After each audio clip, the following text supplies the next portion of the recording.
Bom dia a todos. Muito obrigada. Bom dia a todos. Primeiramente, eu quero agradecer a Deus pela oportunidade de estar aqui com vocês neste dia. Também quero agradecer à comissão organizadora do evento, a todos os familiares, pacientes, a equipe da TI, todos que estão aqui e aqueles que não puderem comparecer também. Então, meu motivo de estar aqui é falar um pouco da nossa experiência em doença neuromuscular em ELA. Obrigada.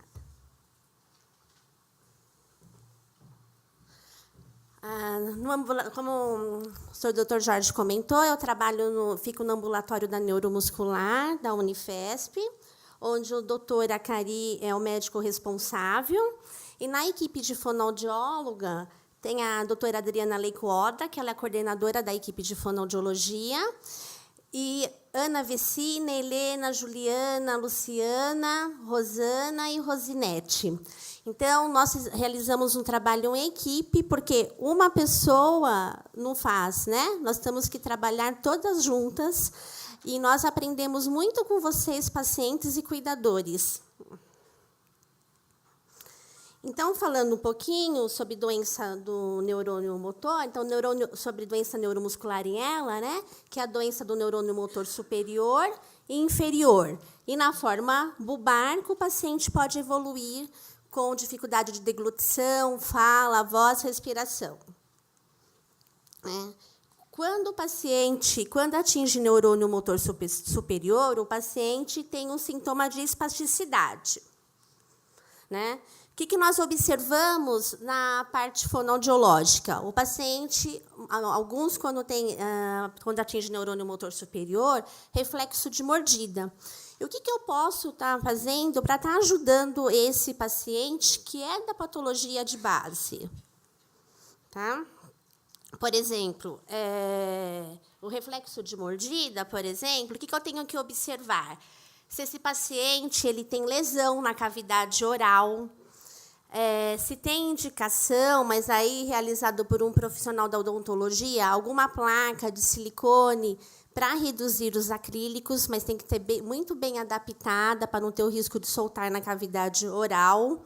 E sempre estão observando, e durante a alimentação também, no momento de ofertar algum utensílio, uma colher, se esse paciente tem esse reflexo de mordida, então qual é a colher de alimentação mais apropriada? Uma colher de silicone? Ou se ele tem um copo de vidro, ele pode se machucar. Então, nós precisamos, os cuidadores e familiares, estar atentos qual utensílio utilizar durante a alimentação e minimizar riscos de complicações. Sobre um pouquinho, vamos falar sobre deglutição. Então, quando nós falamos de deglutição, não é só engolir ou não. Deglutição são várias fases. Fase preparatória oral, fase faríngea e fase esofágica. O que nós falamos de fases de deglutição? Fase preparatória oral é quando o paciente ele olha pelo alimento, eu quero ou não comer.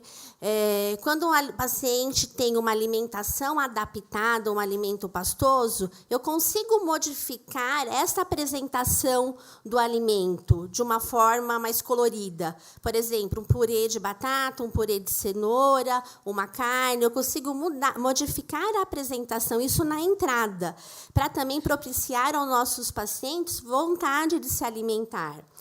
A fase oral da deglutição é todo o processo de fase oral e fase preparatória oral, é todo o processo quando eu coloco o alimento na boca, vou mastigar, vou fazer a ejeção da boca para a faringe, tá?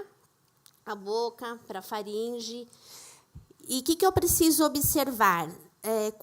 Isso assim, para todas as consistências, ou para um líquido, ou para um pastoso, ou para um alimento sólido, se esse paciente, se ele tem escape anterior, ou seja, se cai para fora da cavidade oral, qual a consistência e como nós podemos realizar a intervenção. Qual alimento, por exemplo, depois que ele deglute um alimento sólido, está ficando resíduo na cavidade oral. Depois do paciente se alimentar, retirar esse resíduo da cavidade oral, porque quando o paciente vai dormir, vai deitar, esse alimento pode ter escape e ele pode ter broncoaspiração. Ou observar qual alimento cansa, tá? E aí nós vamos fazendo as adaptações das consistências.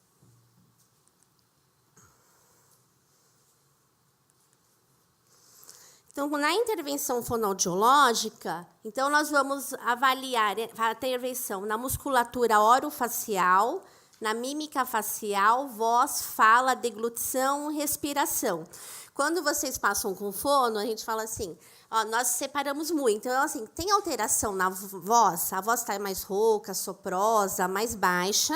Por que nós realizamos toda essa pergunta? Porque na área de fonoaudiologia, nós realizamos todas essas intervenções e, para cada área, tem uma forma de você realizar a intervenção.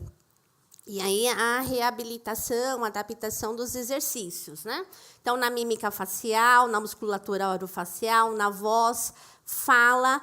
Fala é aquilo que nós comentamos, que vocês também trazem isso em consulta. Minha fala está arrastada, eu estou com dificuldade de falar as palavras. E que nós chamamos de disartria. Essa alteração na fala pode acontecer para alguns fonemas, né, ou outros não. Isso nós vamos observando de acordo com a evolução do diagnóstico da patologia de base.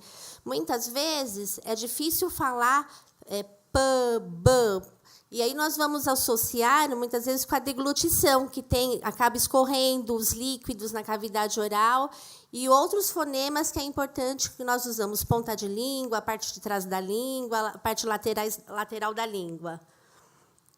Deglutição, que eu comentei, e o padrão respiratório funcional. Tudo isso está tudo associado, né? Então, a gente tem que ter uma autonomia de todas essas funções que se trabalham em conjuntos. Cada uma tem a sua função específica, mas nós temos que ter um olhar para todas essas estruturas. Saliva, né? De deglutição. O que mais chama a atenção, né, se eu estou engasgando, né? É o que chama a atenção. Estou engasgando, todo mundo presta atenção. Mas muitos pacientes apresentam dificuldade, consegue até engolir na cavidade oral para a garganta, ou seja, para a faringe. Só que alguns não têm reflexo de tosse eficiente, forte, para manifestar a tosse. Então, por isso que nós precisamos estar atento. Quando é tosse, aquele engasgo forte, todo mundo percebe. Então, o que nós temos que observar? Se o paciente pigarreia, e para os familiares, alguns cuidadores, quando você pergunta, está engasgando? Não, engasgando não. E tosse? A tosse, sim. Tá? Então, nós temos que observar que tudo isso tem que estar prestando atenção na via respiratória para evitar broncoaspiração ou minimizar. E quando isso acontece, da tosse, pigarros ou engasgos, precisamos observar qual consistência. Com um sólido macio, um macarrão com molho, um arroz mais cozido, não acontece. Eu observo que, às vezes, que aquele arroz solto acontece. Então, nós, cuidadores de pacientes e profissionais, temos que estar atentos. Que o paciente ele pode ter disfagia, que é a dificuldade de deglutição, para uma consistência e não ser disfágico para outra. E todo nesse percurso devemos observar a evolução da doença de base.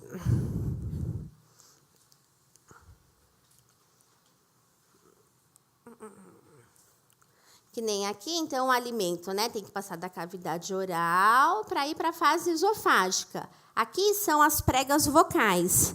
Tá? Quando passa as pregas vocais, é que o paciente broncoaspirou. O que nós realizamos no ambulatório, até para orientar os cuidadores, né? Que aqui na frente, aqui nessa região cervical, tem 2 tubos. A fase faríngea, né, faringe, esôfago para ir para o estômago, e a parte da laringe, traqueia e pulmão.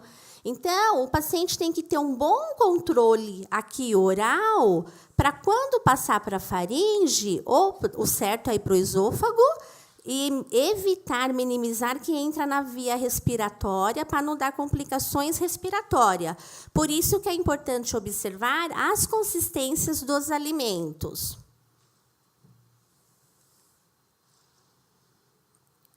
Saliva, né? Quando a celorreia, muitos pacientes trazem essa queixa. O que eu chamo de escape anterior é essa saída aqui da saliva, tá? Esse escape. O que nós observamos muito dos pacientes? Que, às vezes, ficam secando com a toalhinha para ajudar. Mas qual a orientação que nós... Assim, é muita saliva ou eu não estou engolindo? Então, estimular, toda vez que ele sentir essa saliva tendo escape, para ajudar a pedir para ele engolir, ou o próprio paciente deglutir, para dar função à musculatura da deglutição. Porque, se você só limpa aqui, alguns pacientes, aqui é a laringe, tá? Onde eu mostrei no vídeo, nesse slide anterior, que tem as pregas vocais. Aqui não pode entrar alimento, nem saliva. Então, nós vamos fazer a intervenção de minimizar os riscos, mas isso muitas vezes acontece. Então, é essa a visão aqui das pregas vocais, né? Então, quando nós estamos respirando, as pregas vocais elas estão abertas. Quando nós vamos deglutir, elas fecham, e outras estruturas também para proteger. Aqui é uma que nós falamos que é uma das portas de proteção, tá? Mas a intervenção começa desde a fase oral. Então, aqui, quando passa aqui, é que o paciente broncoaspira. Aqui dentro já é traqueia e depois vem pulmão. Isso daqui é saliva parado, tá? Então, se essa saliva aqui está escorrendo, pode ser que ele escorreu, deglutiu, tudo bem, ou pode ser que fica aqui nessa estase, né? Nós chamamos de recessos faríngeos e seios piriforme. Quando essa saliva, ela está entrando na via, tentando entrar na via respiratória. Qual a intervenção?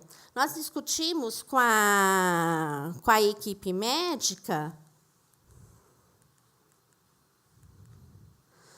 Nós discutimos com a equipe médica e com a equipe de fisioterapia, enfermagem, tudo, né? Mas, assim, quem faz a prescrição de medicação é um médico. Então, vocês viram o slide anterior de muita saliva, né? Essa saliva, o paciente ele pode broncoaspirar. Essa saliva aqui, o paciente pode broncoaspirar. Se ele como que nós podemos minimizar a broncoaspiração de saliva? Primeiro, pela higienização oral. Uma boa higienização oral minimiza pneumonia. Então, a porta principal de entrada é manter uma boa higienização na cavidade oral. Então, aqui mostra, né, que a saliva, né, produzida pelas glândulas, né, parótidas, sublingual, submandibulares, essas glândulas vão produzindo saliva. E aí, por isso que é importante pedir para o paciente deglutir, ou o próprio paciente, antes de secar, fazer um movimento de deglutição para dar função. Tá? E como eu comentei, que a intervenção médica, né, sobre medicação. Então, nós, terapeutas, discutimos, passamos isso para o médico. Qual é a via que ele acha mais indicado para o paciente? E aí depende muito se o médico vai passar alguma medicação que é comprimido, alguma medicação sublingual. Quando a equipe médica passa alguma medicação sublingual para reduzir saliva, sempre com prescrição médica, nós orientamos os pacientes, antes de aplicar, secar essa saliva com uma compressa de gases, tá? Porque, senão, se eu já colocar aqui, ó, vai cair. Então, eu seco, pingo, para propiciar melhor absorção da medicação. Aqui é chá de sálvia, tá? Chá de sálvia. que também nós realizamos um trabalho com a equipe de nutrição, discutimos também, é algo natural, e aí, junto com o nutricionista, nós discutimos se é indicado para o paciente. Tá? Aqui é o COF Assist, que gerencia retirar essa secreção da via respiratória. Aquele slide que eu mostrei das pregas vocais, cheia de saliva, isso ajuda muito na qualidade de vida do paciente e da parte respiratória. Que, assim como fica saliva parado, alimento também pode ficar parado. Tá? Então, COF ajuda, inalação. Né? Muitas pacientes fazem inalação com medicação, conforme prescrição médica, para reduzir a cialorreia. Aqui é um aspirador com bucal, aqueles que dentistas utilizam para estar retirando, que pode acontecer que o paciente esteja com uma disfagia bem grave. Então, ele precisa de um recurso para ajudar a tirar, tá? Para facilitar, para depois fazer uma aspiração, se necessário, né, mais precisa. Paladar. Então, como eu comentei, quando nós colocamos a fazer a higienização oral, porque saburra, secreção, quando eu coloco o alimento, se eu tiver muita saburra, secreção parada na cavidade oral, vai diminuir a minha gustação, né? Porque nós temos as papilas gustativas sobre a língua, na faringe. Então, uma boa higienização oral propicia também tanto para a saúde, né, e também para o paladar. Tá? Isso daqui que nós chamamos de saburra, tá? E aqui é a higienização oral, tá? Aqui é um limpador de língua para estar ajudando. Então, o cuidador fazendo retração, passa de uma forma delicada, e isso propicia a saúde bucal, minimizando broncoaspiração, e propicia para sentir se o paciente come por via oral, melhorar o paladar, ou se o paciente recebe estímulo gustativo para propiciar qualidade de vida. Então, se tiver muita secreção, mesmo se o paciente está numa fase de um volume bem reduzido, para ele sentir a gustação. Tá? Aqui foi onde eu falei das fregas vocais para você, né? Para vocês. Aqui não pode entrar alimento. Aqui está entrando, tá? Aqui é estase, tá? Está entrando aqui na transição laringoesofágica, ó, pelas comissuras interaritenoide, que está entrando o alimento. Aqui muita estase de alimento. Dependendo da via alternativa que o paciente está, se ele está só com dieta exclusiva por via oral, ou se ele está com uma gastrostomia, que nós, em doença neuromuscular, nós realizamos a gastrostomia precoce. Então, muitas vezes, o paciente ou come totalmente por via oral, ou come parcial por via oral e via alternativa, seja por gastro, né, que é a prioridade, ou por sonda nasenteral, depende da fase que foi diagnosticada essa disfagia. E muitas vezes que nós falamos, né, dependendo da consistência ou dependendo da via de alimentação, alguns pacientes, por exemplo, até 100 ml, vai tudo bem. Depois, para 200 ml, 300 ml, onde é alimento pastoso, onde um líquido, ele começa a ficar com resíduo de alimento, e aí tem risco de broncoaspirar o que fica aqui parado. Então, muitas vezes, a via alternativa de alimentação, gastrostomia por via endoscópica ou sonda nasenteral, muitas vezes é indicado por isso, por esse grau de disfagia. Às vezes, um pouco, quando o paciente não tem condições de comer um volume, é mais para estímulo gustativo, porque quando nós falamos não aumenta tanto o volume, pelo risco de entrar aqui na via respiratória. Tudo isso depende muito, mais uma vez, da consistência do alimento.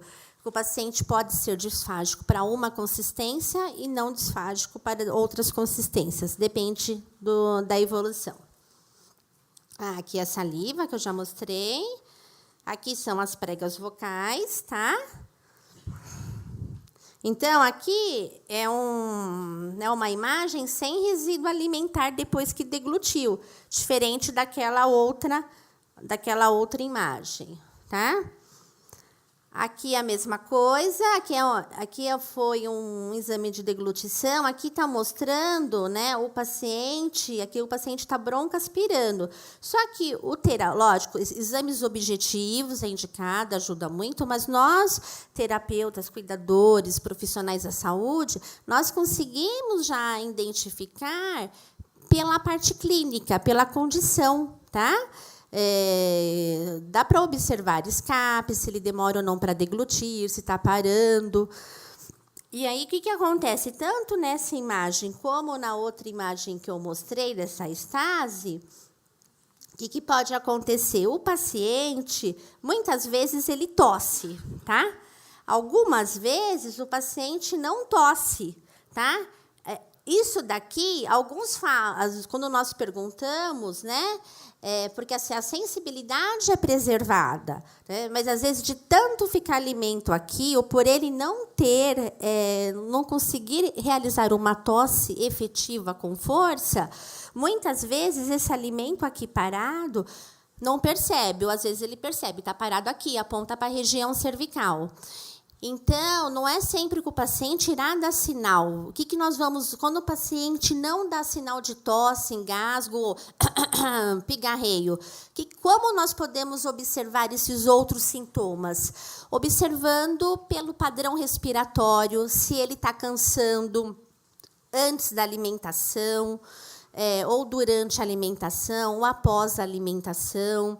Se muda o padrão respiratório, se ele, depois que ele acaba deglutindo, se ele refere também alguma falta de ar, ou se começa a aumentar a secreção. Ele está com uma secreção clara, só saliva, e depois a secreção dele está mudando. Então, vamos ficar atentos. Será que ele está microaspirando? Será que está entrando algo na via respiratória? Então, eu sempre falo, né? Eu trabalho com fisioterapeuta respiratório, tudo. Então, nós temos que ficar atento qual o aspecto dessa secreção. Porque, muitas vezes, esse paciente não vai ter tosse, engasgo, e alguns sintomas também, como febre, se bem que tem muitos idosos que, quando chega no termômetro da febre, que já está bem delicado. Então, tem vários sintomas que nós temos que observar, também além de engasgar ou tossir.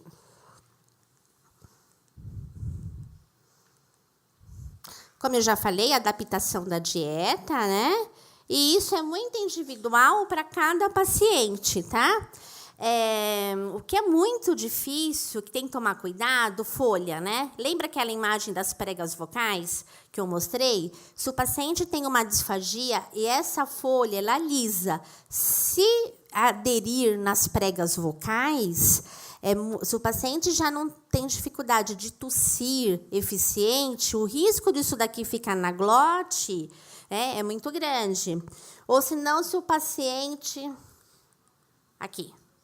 Né? Se uma folhinha cai aqui, se ele não consegue tossir, como eu vou tentar tirar isso? Então, isso tem que tomar cuidado, e por isso da adaptação da dieta. Tá? Duas consistências, né? Uma sopa de letrinha, que até a Adriana fala, né? Duas consistências ao mesmo. Ou se não, a canja, por exemplo, o sólido fica na cavidade oral, na boca, e o líquido já desceu. Então, são duas consistências para o paciente trabalhar. Se ele tem uma dificuldade de deglutir, ele tem mais riscos. Então, não é melhor adaptar esta consistência de alimento do que evitar um risco? E aqui é um líquido fino. Muitas vezes a gente tem que adaptar a consistência do líquido, deixar um líquido mais engrossado para minimizar esses riscos, tá? Que é onde nós utilizamos os espessantes. E aí a forma a consistência da dieta líquida, ou espessante ou engrossar naturalmente também, tá? Com suco, às vezes espessante em água, aí depende muito, né, da preferência e de cada paciente. E aí essas adaptações é feito de acordo com o grau da disfagia. Aqui mostrando as consistências de alimento, dos líquidos. Tá? Aquela forma de apresentação que eu comentei, que é um pastoso, mas olha que pastoso bonito, ó. Tá? Aqui, frango, um purê, um legume verde, olha que bonito. Tá? Mastigação. Eu preciso, muitas vezes, né, um alimento muito sólido, muito seco, às vezes o paciente cansa. E aí, se ele cansa, será que não é melhor um sólido mais úmido, macio? E, às vezes, nós observamos pela nossa experiência lá no ambulatório, alguns pacientes falam, no começo, o paciente ainda tem condições de comer um sólido, só que, quando chega no final, fica cansado. Né? Então, quando chega nesse finalzinho, está cansado, é onde assim, as vias alternativas, gastrostomia, por exemplo, e o paciente continua mantendo dieta pela boca. Ou, se não, no começo, o paciente gosta muito de comer um determinado alimento sólido, come uma porção e depois passa suporte de nutrição, junto com a intervenção da nutricionista, você acaba complementando com outra consistência. Às vezes pode acontecer isso, começa com sólido macio, quando não é indicado bater tudo ainda, e depois complementa com alimento mais pastoso para dar um suporte no nutricional para ele não ficar com fome porque comeu pouquinho. Né, das folhas que eu comentei com vocês. Né, então, essa autonomia da deglutição, tudo isso interfere na deglutição. Né, e, como eu falei, via alternativa de alimentação, que nós indicamos a gastrostomia precoce na ela, né? Então, quando que é discutido isso? É na equipe multi, não é só fono, não é só físio, não é nutri, é uma equipe. O paciente pode ir para uma gastrostomia ou pelo grau da disfagia, ou pelo padrão respiratório, ou pela parte nutricional. Tá? Eu não vou comentar nada agora pela parte respiratória e de nutrição, que nós vamos ter outros palestrantes nesta área. Então, se o paciente tem essas alterações de deglutição, né, então a gente prioriza a gastrostomia precoce e, muitas vezes, né, pode manter uma dieta por via oral adaptada. Quando não é possível, a gente tenta fazer um estímulo gustativo de acordo com um padrão respiratório. Tá? Aqui sobre a gastrostomia. Tá? Então, se o paciente tem uma disfagia moderada, está cansando, tudo. E aí depende, né, que tem um período para se fazer a gastrostomia, e, quando não é possível, aqui é uma dieta por via sonda nasoenteral. A gente prioriza aqui, mas se o paciente não tem condições e precisa de um suporte, é uma opção também a sonda nasoenteral. Então, depende de qual momento. E também a parte 10% dos pacientes com ela, ele pode ter também demência frontotemporal. Então, tudo assim para reabilitação, para decisão de uma via alternativa, nós perguntamos sempre, nós falamos sempre para o paciente, mas muito quando o paciente tem demência, que tem agora, né, nos casos, antes ninguém falava em demência, mas nos últimos anos as pesquisas falam sobre demência frontotemporal, muitas vezes o paciente não consegue decidir isso. Então, essa decisão vai ser com a equipe, com a família, com o cuidador. Isso eu já comentei, o grau da disfagia, do paladar. Este caso aqui, por exemplo, se o paciente não tem condições de via alternativa, se o paciente não tem condições de alimentação exclusiva por via oral, comer é um prazer, qualidade de vida. É o que eu falo, nós aprendemos muito com os pacientes, né? Então, chegou uma paciente que ela comentou, era uma paralisia bulbar progressiva, tinha mais sintomas de deglutição, fala e voz. E ela falou assim, eu amo sentar na mesa e gostaria muito de sentir o suco de laranja. Então, assim, acho que foi tão rico isso que ela trouxe, que era o desejo dela. E ninguém colocava ela na mesa porque ela não podia se alimentar pelo grau da disfagia dela e respiratório. O que nós realizamos? Molhamos a colher no suco de laranja e só passamos na cavidade oral. Ela ficou muito feliz. Então, dependendo da fase da evolução da doença, você consegue trabalhar com a família, com os familiares e propiciar uma qualidade de vida. Fala e voz, que eu comentei com vocês, né? Que são as disartria, que na fono nós chamamos, tá? Disfonia e alteração da voz, que eu já comentei. Tá? Toda essa musculatura é importante, né, para a deglutição. Como a intervenção funciona? Por exercícios, né, miofuncionais da musculatura orofacial, a intervenção fono. Realizamos exercícios com ambu, também de empilhamento de ar, que depois vocês vão ver na palestra do fisiorrespiratório, só que na fono nós utilizamos, né, para tosse, para o paciente se defender da broncoaspiração, para ajudar na coordenação pneumofonoarticulatória. Então, faz o empilhamento de ar com ambu e fala uma sílaba, uma vogal.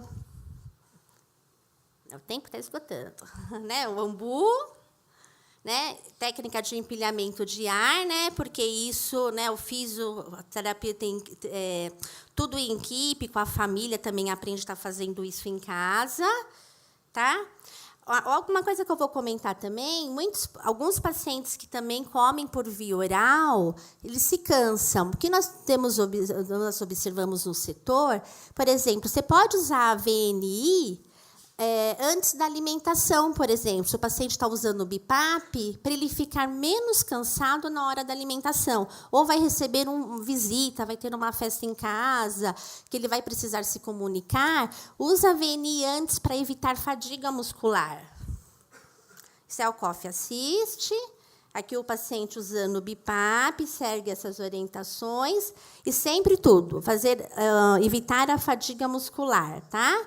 Aqui é um paciente já com ventilação mecânica invasiva. Sobre válvula de fala, em paciente traqueostomizado, em paciente com ela, válvula de fala depende muito de cada paciente. O paciente o paciente tem que ter condições de estar com o cuff desinsuflado para adaptar a válvula de fala. Mas se ele tem muita saliva, aqui, igual esse slide que eu apresentei, ele vai broncoaspirar. Então, essa parte de reabilitação de válvula de fala depende muito do paciente. Tem paciente que fica bem com válvula, tem paciente que não fica bem com válvula. Tá? Tenho mais 2 minutinhos? Ou não? Tem? Então, isso depende muito de cada paciente, tá? Porque tem que ver várias coisas se ele tem indicação ou não, tá? E outros pacientes, né, na comunicação, às vezes consegue desinsuflar um pouquinho o cuff para ele conversar com o familiar por um momento, não ficar totalmente desinsuflado, porque quando ele chega aí para uma traqueostomia, lógico que a gente faz toda a parte antes de reabilitação, não é a prioridade logo de início a traqueostomia, mas vocês viram nos slides até da palestra anterior. Então, a indicação de válvula depende de cada paciente, considerando o padrão respiratório, se ele cansa ou não. Então, não é para todo mundo, tá? Aqui é a válvula de fala adaptado na ventilação mecânica, porque se ele vai para tráqueo, ele já está dependendo de uma ventilação mecânica. Comunicação alternativa, né, que nós não ficamos sem se comunicar. A comunicação pode ser eu posso não conseguir falar, mas eu posso fazer a comunicação por outras vias de alternativa, que pode ser pela parte de informática, né, o TOB, ou que tem um certo custo, ou por pranchas de comunicação. Não existe a melhor ou pior. Depende de cada paciente, como ele se dá bem com a informática ou como ele se dá bem com pranchas de comunicação. E em que situação? Por exemplo, eu vou no mercado, eu vou no toalete. Qual que é a melhor prancha? Tá? Depende da fase. Depois nós vamos ter um workshop à tarde, tá? Comentando sobre as pranchas de comunicação com a equipe de fonoaudiologia.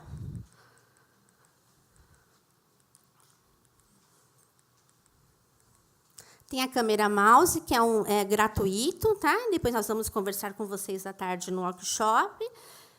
Aqui é a tabela, né? Fadiga. Então, assim, em doença neuromuscular, a reabilitação é evitar fadiga com exercícios com esforços. Mas também temos assim, não vou fazer nada para não fadigar. Eu não posso entrar a musculatura em desuso da musculatura. Eu preciso da função.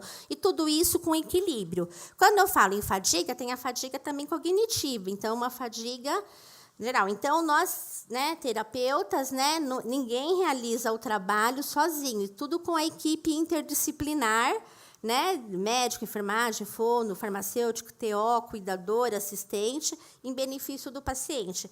Eu encerro com essa frase: o sofrimento humano somente é intolerável quando ninguém cuida. Tá? Isso daqui foi uma enfermeira de cuidados paliativos que ela escreveu, e que eu sempre falo, sempre tem o que se fazer. Isso daí o que nós muitas vezes ouvimos, não tem nada a se fazer? Não, sempre temos. Depende muito qual a nossa intervenção. Nós vamos realizar a intervenção dependendo de cada fase da doença. E isso que nós temos que passar para os profissionais da saúde, vocês, familiares, pacientes. Então, sempre tem o que se fazer respeitando cada fase da evolução. E propiciar um sorriso, como o Sr. Jorge comentou. Muito obrigada a todos pela atenção.